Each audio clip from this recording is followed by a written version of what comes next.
juta, Cimahi pun demikian, satu pesantren 100 juta, Depok satu pesantren 250 juta, Kota Sukabumi 10 pesantren 4,4 miliar. Wah, itu kota kecil dapatnya 4,4 miliar. 4,4. Kota Bandung yang besar Satu dapatnya pesantren. 150 juta.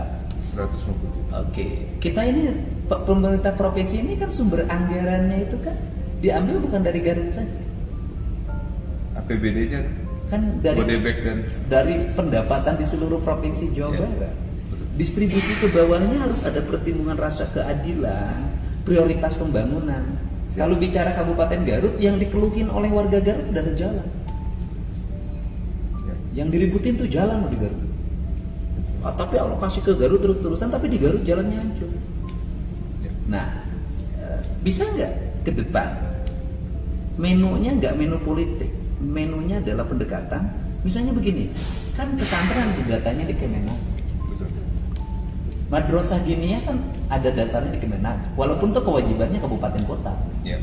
dan Kemenag. Madrasah Sanawiyah ada data di Kemenag. Hari ini kan saya lagi membangun Sanawiyah karena roboh di Garut. Ya. Kan yang lucu tuh, ke Garut bantuannya puluhan miliar, tapi ada Sanawiyah roboh, akhirnya harus gubernur bantu langsung, dan lagi dibangun tahap pertama udah selesai. Nah, masjid kan ada data di Kemenag. Ya. Bisa nggak sih ke depan kita ini membantu itu berdasarkan pesantren mana sih yang kecil, pesantren yang gede, yang sudah asramanya hebat banget, kemudian bayar sekolahnya juga mahal, nggak usah dibantu dong.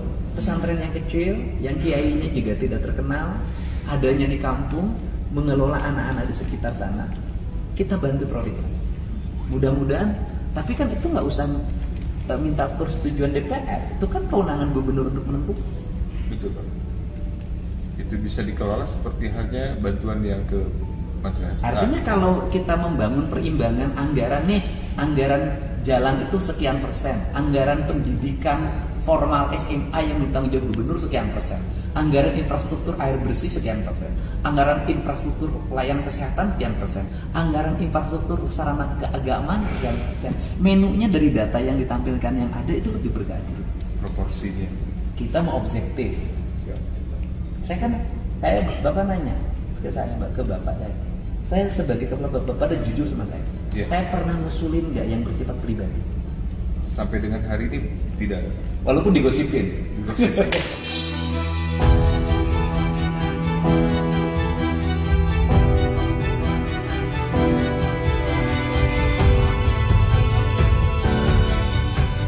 Pernah nggak saya ngusulin subjektif? Tolong ini bantu ini. Pernah nggak saya bapak? Sampai dengan hari ini tidak. Malah beban kan? Nah terus masjid, kan itu pesantren masjid. Sebelum ke masjid, Pak, izin. Masih ada? Totalnya jadi Kota Tasik 5 pesantren, 1,8 miliar. Jadi total keseluruhan. Kabupaten Tasik berapa? Kabupaten Tasik tadi 12 12, total pesantren 5 miliar. 5 miliar. Nah pertanyaannya ini siapa sih yang ngusulin kok numpuk banget di Garut? Nah ini mekanismenya memang diusulkan dari pesantren masing-masing, Pak. Dengan yayasan yang memang sudah diajukan link diinput di dalam SIPD, dan kemudian dari inputan itu kita verifikasi, validasi. Iya, itu kan teorinya. Betul. Prakteknya pasti ada yang memandu, menggiring dan mengarahkan. Nah, Siapa sih yang ngarahinnya? Nggak akan berani jawab kan? Bapak yang udah jelas. Kan tidak mungkin kiai-kiai ngerti SIPD. Bagaimana ngentri ngelingnya kan nggak mungkin gitu loh. Kasihan kiai yang nggak ngerti SIPD, sampai kiamat nggak akan pernah dapat SIPD karena tidak punya akses politik.